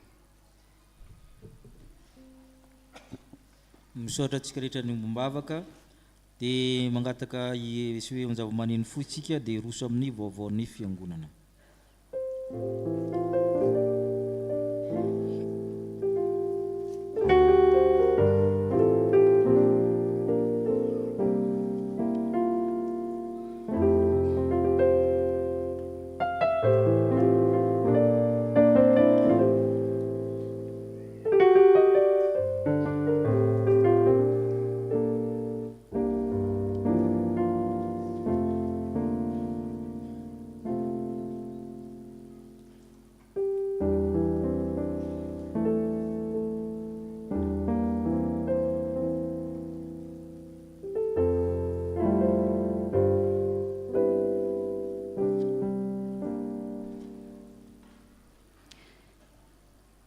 Indro aniraka ny hirako aho ary izy anamboatra lalana eo alohako ary ny tompo izay tatsiavinareo dia ho avy tampoka eo an-tempolony ary ny anjelin'ny fanekena izay irinareo dia indro tamy izy hoy Jehovah tompony maro nefa iza no mahatanty ny andro hiaviny ary iza no mahajanona raha miseho izy fa izy te tahaka ny afon'ny mpandrendrika sy ny savon'ny mpanasa lamba ary ipetraka handrendrika sy anadio volafotsy izy eny anadio ny taranaka levy izy sy handrendrika azy toy ny fandrendrika volamena sy volafotsy ka dia ho an'i Jehovah ireny ho mpanatitra fanatitra amin'ny mpahamarinana dia ho mamin'i Jehovah ny fanatitry ny Joda sy Jerosalema toy ny tamin'ny andro fahiny sy toy ny tamin'ny taona taloha. Amen. Malakia toko 7 ny 1 ka hatramin'ny 4. Miarabantsika rehetra amin'ny anaran'i Jesosy Kristy Tompo ry havana toy izao indray ny vaovao ny fiangonana. Avy amin'ny fiangonan'i Jesosy Kristy eto Madagasikara ry havana ho aminareo anie ny fiadanana avy amin'Andriamanitra ray sy Jesosy Kristy Tompontsika. Manoratra izao taratasy izao izay manasa antsika mpianakavy ny finoana tsy ankanavaka hisaotra sy hideran'Andriamanitra amin'ny fanatanterahana ny fanompom-pivavahana famoahana sy fanirahana ireo mpitandrina sy mpampianatra andiany iraka mahatoky 720 na vita ny fanomanana teny amin'ny toeram-panomanana. Atao izany anio alahady fa 720 volana Jolay 720 amin'ny ray ora tolakandro manantena ny fanontronantsika azy ireo ho voninahitr'Andriamanitra. Atao izany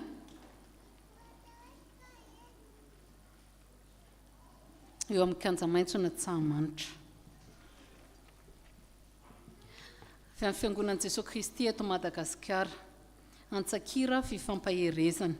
Ry havana ho aminareo ny fahasoavana sy fiadanan'ny tompo, fifaliana ho anay mpitandrina sy sampana fifoazana eto amin'ny aumônerie, ampefoloha ny mangataka ny antonkom-pihira avy eto aminareo mba handray anjara hira 2 na 3 amin'ny Antsakira izay karakaraina ny alahady-mbokatra fa 12 volana Aogositra 2024 na fa 30 volana Aogositra 2024 manomboka morohora tolakandro. Hery lehibe ho azy ireo ny fampaherezantsika ho amin'izany.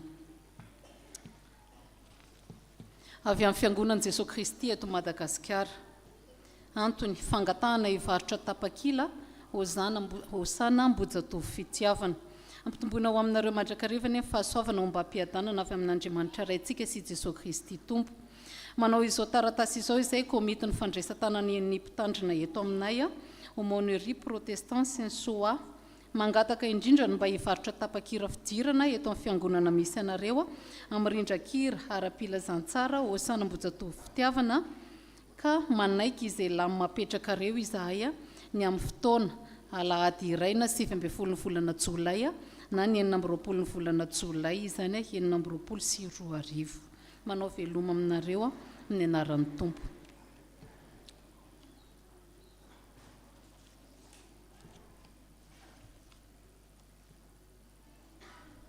Tanteraka somatsara an'io ry havana ny fivorian'ny mparon'ny fiangonana ny mpihevitra raty eto amin'ny fiangonantsika. Vaovao avy amin'ny VFL. Inona no ataonareo mihoatra noho ny sasany? Matthieu 5:17b manaiky ho iraka ny mpino. Anatanteraka tafika masina ny vodorina be parasy moramanga ny tarika VFL ny faraka amin'ny 30 volana Jolay ka hatramin'ny faharoan'ny volana aogostra ho avy izao fianganana ny faraka amin'ny telopolo ny volana jolay amin'ny ray ora sasany eto amin'ny fiangonana.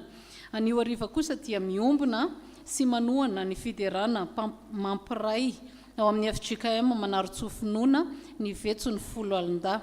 Izany moa dia ao anatin'ny ezaka fanarenana sy fantarana ny trano fiangonana FJKM Jerusalema vaovao Finanantelo sy ny sekoly FJKM Ambala Mahazo Anony izay samy any Fianaratsoa izay ao ambany fitandriaman'ny mpitandrina Riandriam-boafonjy Mamsotahina izay nandalo ny zatra raty eto amintsika amorora ny fiangana eto amin'ny fiangonana. Avy amin'ny AFF tompoko ampitomboina ho anareo any fahasoavana sy fiadanana amin'ny fahalalana tsara n'Andriamanitra sy Jesosy Kristy tompontsika. Ny tafika masina iarahantsika fiangonana manatateraka tariny sampana AFF amin'ity taona ity dia ho tanterahana any Ambato mitsangana Kazobea ny fahaenina ka hatramin'ny fahasivy ny volana aogositra 2024. Ny fandraisana anjara dia 5,3 alina ariary isan'olona. Ny vavaka fifadiakanina sy fiofanana amin'izany dia ho tanterahana ny sabotsy voalohan'ny volana aogositra tontolo andro manomboka amin'ny 7 ora sasany maraina. Misy koa ny fampianarana ny fiangonana manoloana ny fomban-drazana iarahana amin'ny mpitandrina Johasy Ratsihoarana. Mirary Soa manao veloma anareo amin'ny anaran'i Jesosy Kristy Tompo. Sampana safifa fiadanana alahady faha-efatra androany misy ny asa sy fampaherezana aorian'ny fanompo-pivavahana. Sampana tanora kristianina miarahaba anareo amin'ny anaran'i Jesosy Kristy Tompo ampatsahivina isika rehetra fa androany ny fizarana ny opération sandwich izay karakarain'ny sampana ao amin'ny hakany ambany koa entanina isika amin'izany. Avy amin'ny sampana Dorcas Firarintsoa raha ariva amin'ny 2 ora sasany ny fiofanana amin'ny fanomanana tafika masina izay fandraisana anjara amin'ny fihaonam-bean'ny sampana Dorcas izay atao any Fianaratsoa sy farafangana. Mankasitraka antsika rehetra. Avy amin'ny sampana sekoly alahady tsy miverina ny taniketsa anio ariva. Filazana manjo misaotra an'Andriamanitra izahay tamin'ny nanomezana anay ny ray malalanay nandritra ny 470 taona. Ramanana Andrianarosoa Lucien Arsène vadana velan'ny tompoko vavy Rasoa Veromanga. Hoy ny zanany Randretsasoa tokony aina sy Vero Irintsoa komita ny sampana sekoly alahady ary ny fiangonana manontolo. Ny nofiny dia hoentina miala ao amin'ny tranony aloha IY50 terre F pasany maly ny alahady fa 20 volana jolay amin'ny 12 atoandro ary hoentina nomeza amboninahitra an'Andriamanitra ao amin'ny FJKM kanana vaovao Ambomalaza firaisana alohany anafenana azy ao Ambomalaza ihany. Ary rehefa levina ny hoditro izay simba izao sady afaka minofiko ao dia hita an'Andriamanitra. Joba 10 ny andiny fa 20. Rakim-pisaorana Isaia 7 ny andiny fa 7. Mampatanjaka andreraka izy ary izay kely hery dia omeny hery be. Misaotra an'Andriamanitra izay no nivoahana hopitaly ary manohy ny fitsaboana any an-trano. Andriamanitra mpanasitrana, Andriamanitra mitohy mivavaka ary mbola mangataka fiaraha-mivavaka. Voninahitra ho an'Andriamanitra irery, atolotra ho an'ireo mpitandrina. Rakim-pisaorana misaotra ny Jehova ry fanaiko ary izay rehetra atao anatiko misaora ny anarany masina. Misaotra ny Tompo fa noho ny fitahiny dia afaka BBC. Atolotra ho an'ny sampatisy ny sekoly alahady ary ny mpitandrina rehetra mangataka vavaka. Dia toy izay ry havana ny vaovao ny fiangonantsika ny voninahitra ho an'Andriamanitra irery ihany. Ireto avatsika reto manolotra ny zanany amin'ny sakramentan'ny batisa hitsangana zareo raha ao. Zazakely andrianay vitahinjanary hery tianay atolotra ira andrianay feno noely fitahina sira zana mamonjy farasoa Violette. ny zazakely raha sendra sonso maya raha kotony rina tolotry raha sendra son jafomaro mamotina sy aingomanana raha kotony rina ny zazakely Simon Andrentso anjara Barjona tolotry Simon Armandro Olivier sy Rajona Arvony ary lala yani reo izy reo dia mivavaka nareo ny fiangonana sora tompoko mahazo toerana fanamasinana fanambadiana Andrema Enitso mialy Naval sy Irina Tantely andian'ny aina fahendrina azanao zaro mbola nambany vohatra mizotra ny tompontsika ny mirosa hatrany amin'ny fanofanana no dekona manirana ny sahany efitsika amin'izao zany dia eo amin'ny antsasany mahery zany no efa vita fifanana mbola mitohy hatramin'ny septambra zany ny fanofanana azy ireo indrindra fa mitapana varabaratra zany ny mbola tsy tratranay zany dia mangatika atsika tonambavaka hatrany satria ny tena mahampiavaka amin'io zany dia mitovy ny formation nireo deconareo manerina ny sahany efitsika matranampitandranomasina zavatra anankiroa zany anankiray fampianaram-pinoana anankiray fampamokarana na fiarina mpianarina miary ny olona zany mba hisonitra miaraka amin'ny firenena dia misy hatramin'ny entrepreneurat madinidinika ny leadership sy ny sisa nisy ny fampianaram-pinoana samihafa anatin'ny boky fifanana amin'ny dekona io zany dia misaotra nareo hatrany mitonambavaka anay amin'ny fivezivezena ao anatin'izay amin'ny herinandro-ambony zao dia ny zareo any amin'ny aritry ny tsirony manodidina iray zany rehefa miofana dia any amin'ny arivo foana ny olona ry havana rehefa tonga amin'izay manahirina be indraindray le manao formation de masse amin'le tsy mitovy ny niveau-ny olona sy ny sisa na zany ara Andriamanitra tsy maintsy atao zany mitanam-bilo be zao dia 20 zany ny fitambaran'ny Nosy be Ambanja Degosy Ambilobe zany district anankefatra zany dia sady ao anatin'ny hafanana be zany ny olona amin'izany rehefa matory amin'ny alina ao an-tokotany ao tsisy mitondra lay aminy zany fa le hafanana efa ampy dia mampime kely mahita zareo le matory ivelan'ny fiangonana satria 2 andro dia 3 andro nany zareo dia tsy moditsony zareo fa dia eo ny matory satria mafana sady tsy misy orana amin'izay dia azo atao mihitsy matory an-tokotany iretavatsika eto manolotra amin'ny tenany io amin'ny sakramentany fanasan'ny tompo ngatahany zareo hiakatra ty anoloana Nataniel Yavo Fitahina Ratoviny Rina Yavinso Diadema Rariny Rina Tahina Arso Rakotony Ramparany Silvia Nirina Hary Malala Voangy Nirina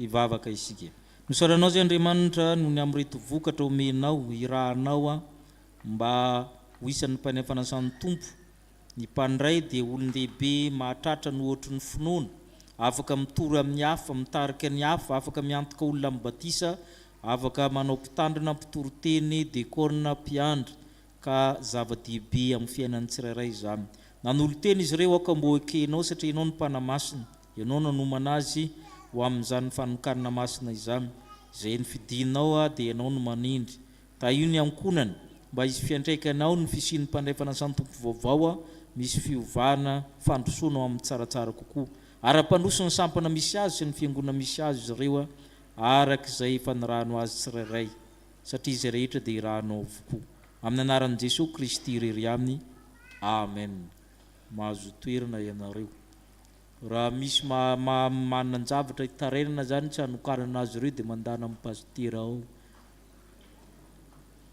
zay mihitsy ny antony fananganana izy io fa tsy dia haitsika zay hita dia missionnaire taloha tena entitra amin'izany dia raha misy olona manko amin'ny pastera io na dia kona ihanina aza tokana fa nisipan'io anankitelo be zao lalaoviny fotsiny tsy hatokana ianao zay tena izy io fa tsy hoe hatsangana fotsiny eo dia voatokana fa tsika tsy dia manao an'izany fa mbola misy fiangonana maro mampiatra hoe tsy lehetra natsangana eo voatokana avokoa fa zay ny tena fitsipika momba an'io fa dia ny tompony any mandamina zany fa dia misaotra amin'ny tompontsika misy isan-taona amin'ny volana jona eo zany natao hoe rassemblement international des militaires protestants izay atao an'ny frantsa.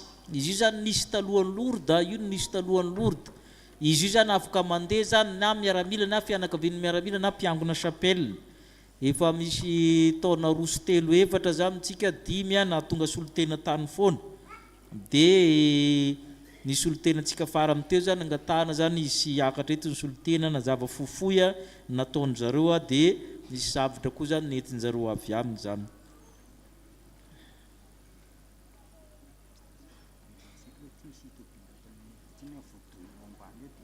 Mba misy tomobile majerena kely 13 DTBN fa manana olana le fiara io zany 13 DTBN mba jerena kely azafady fiarantsika mivavaka ato izy io. Miarabantsika rehetra amin'ny anaran'ny Jesosy Kristy Tompo. Amparitretena tokoa ry havana no andraisana fitenenana eto manoloana ny tsika mianakavy izao amin'ny mahakasika ny rassemblement international militaire protestant izay efa nolazain'ny ray aman-dreny mpitandrina teo ihany. Izy io zany arak'izay dia isa taona izy io ary eo amin'ny volana jona eo foana le izy no atao. Mandefa solotenany foana zany itsika eto amin'ny chapelle militaire protestant ary ny tenanay no chef de délégation mitarika ny délégation na malagasy rehetra mandeha amin'io rassemblement international io. Lazaina amintsika atao am-piangonana foana mantsy izy io alefa amin'ny vaovao am-piangonana dia tiana ho tenenina hoe mandrisika antsika rehetrarehetra zany andray anjara amin'le izy satria ohatrany tamin'ny farany teo zao natratra teo amin'ny 5 teo na 7 mahery teo ny soratra anarana amin'ny soratra anarana zany titre ny chapelle militaire kanefa nireo 5 reo tsy tany amin'le rassemblement international mihitsy no antondiany fa zavatra hafa. Ny tena ambara manko dia zao hoe izy io zany ny olona ny ivelan'ny chapelle dia tena misoratra anarana atitrany chapelle anatrika an'izy io nefa itsika atao anatin'ireny no somary marisarisa dia izay no anetanana antsika mianakavy hoe mba itsika tompony mba itsika atao amin'ny chapelle zany entanina mba hanoratra anarana andray anjara mavitrika amin'le izy. Le izy any France ny atao dia tsy hoe vavaka fotoam-bavaka le izy fotoam-bavaka isan'andro fa tsy ohatran'le fotoam-bavaka hitantsika aty hoe miditra maraina dia vavaka dia mirava 12 dia sakafo dia vavaka fa libéral zany le izy malalaka be ianao amin'le izy fa zay le izy hoe na dia ao anatin'ny fahalalahana ary ianao dia apetraka foana le izy hoe manahoana ny fifandraisanao amin'Andriamanitra. Tsy misy teritery le izy, misy fotoana iarahana dia misy fotoana ianao mandeha irery amin'ny vavaka sy ny fanoloran-tenanao manoloana an'Andriamanitra. Dia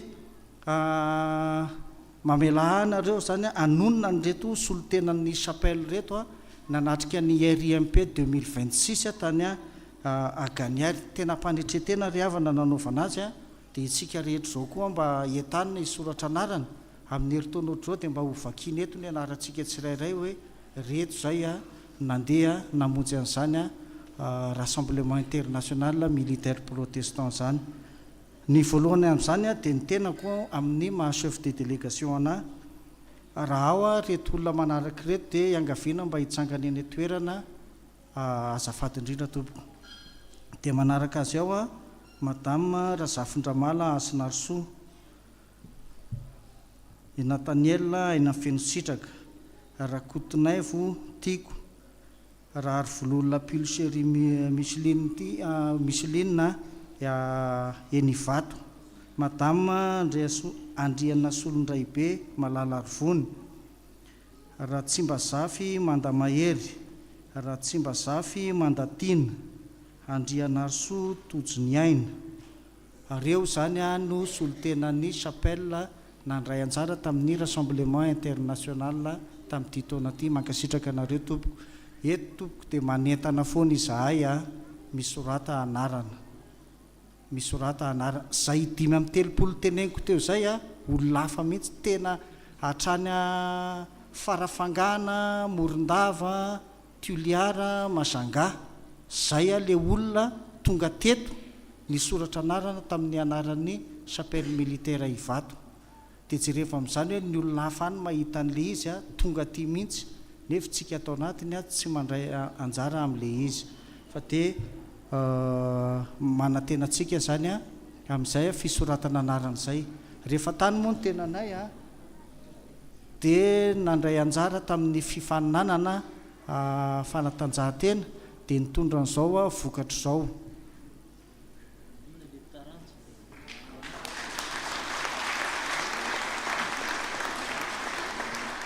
Ny délégation izay nitarihanay a no nahazo laharana voalohany a teo amin'ny taranja pétanque dia atolotra ny fiangonana eto amintsika zany izay vokatra izay a mba ho mari-pahatsiarovana tamin'izay fandraisanay anjara tamin'ny rassemblement international militaire protestant farany teo zay.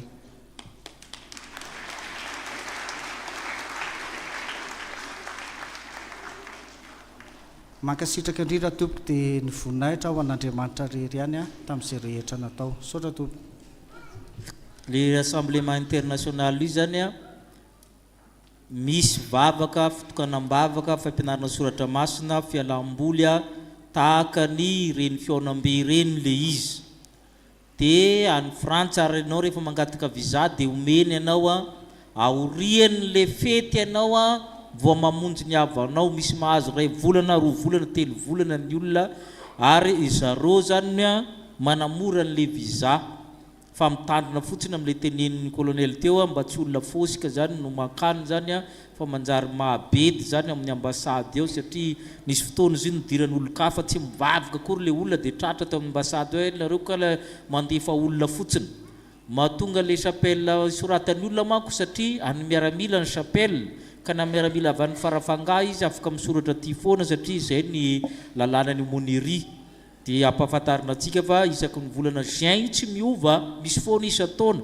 afaka planifienao zany a raha ohatra ka mba hamonjy an'io ianao sady hamangy ny havanao na ny zanakao dia planifie tsara satria volana juin foana io efa fantatra dia afaka mandamina ny fandaharam-potoananao zany ianao zany a fa ny miaramila ny fianakavian'ny miaramila ary ny chapelle ny mahazo mandeha amin'io zany le olona firenena ohatra Côte d'Ivoire reo na 50 zareo ny tonga aminy tsika nisan'ny vitsivitsy rehefa ny olona reo Allemand reo tena mila ho amanjapy ny révision internationale io a hatrany Amerika zany tonga ao zany ny olona hatrany amin'ny kely-maso reo zany a olona marobe ny tonga ao amin'ny rassemblement io zany a dia tsy atao tompotrano miono zany isika. Misaotra ny tompontsika na amin'izay asa maro samihafa zay roso amirakitra isika ao ny tokopiry hira amin'izany ny dekona andamina antsika.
marina izao fotoana izao isika ho raintsika ny hira mialosy ny aoriany tsodrano.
Andriamanitra aminao zao tsodrano zao. Andriamanitra ny fiadanana masinareo samy tanteraka.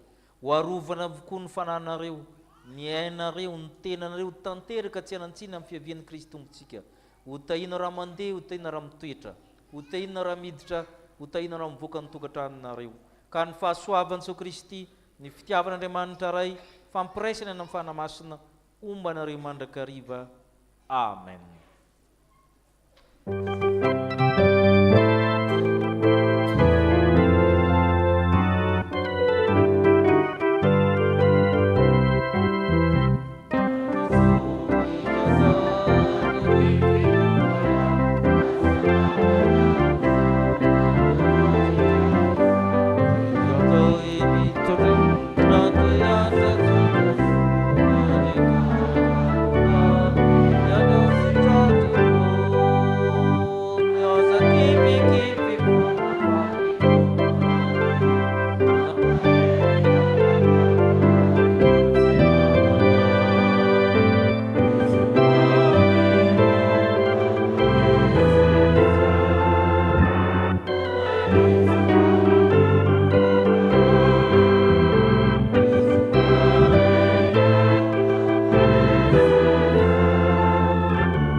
Efa hitako ny fahorian'ny oloko, efa midina azo ao monjy azy, avy ankehitriny ianao irahako. Ho an'Andriamanitra irery ny voninahitra, amin'ny anarana ray ary ny fanahy masina. Miroso avatrany amin'ny asa sy fampirizana isika.